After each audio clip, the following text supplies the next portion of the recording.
Hello everyone, this is Kamli, trainer at VRAcademi. Welcome to my another tutorial. And today I'll be showing you quick selection tool. You can go to your toolbar and select the quick selection tool.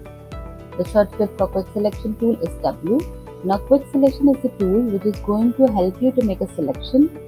The subject in which you want to change maybe the color, or maybe you want to change the backdrop. So in this image, I need to change the backdrop and car is the subject which I need to bring out.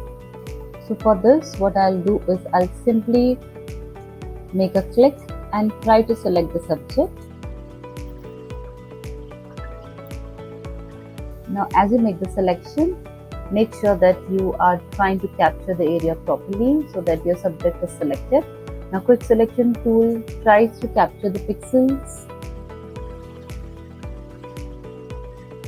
Once the selection is done, you can also find that there are certain areas which you need to remove from the selection. For that, you will come to your tool property panel and you get one option here known as subtract selection. We'll click on this and you will try to remove the selections which you don't need. So you can always subtract the selection from the subject.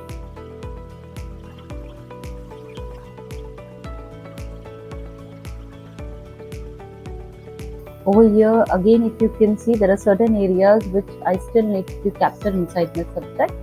For that, you can change your tool and select any other selection tool. You can always go for polygon or maybe your lasso tool, whichever you are more comfortable with. Select that and choose the option from here, maybe add or the subtract. If you want to add certain areas, you can go to the add selection and you can always add the area which you need to add, and if you need to subtract, you can simply select the subtract selection. Now over here I don't need this part, so I'll subtract them. So as you can see, now my selection is more refined. Once you're done and you finalize with the selection, you will go to your layer menu and you will click on this add layer mask towards your right hand side. Once you do this, you will find that the backdrop is separated from the subject which you needed, and now you can change the color or you can put the backdrop of your choice. Thank you for watching. Do like, share and subscribe.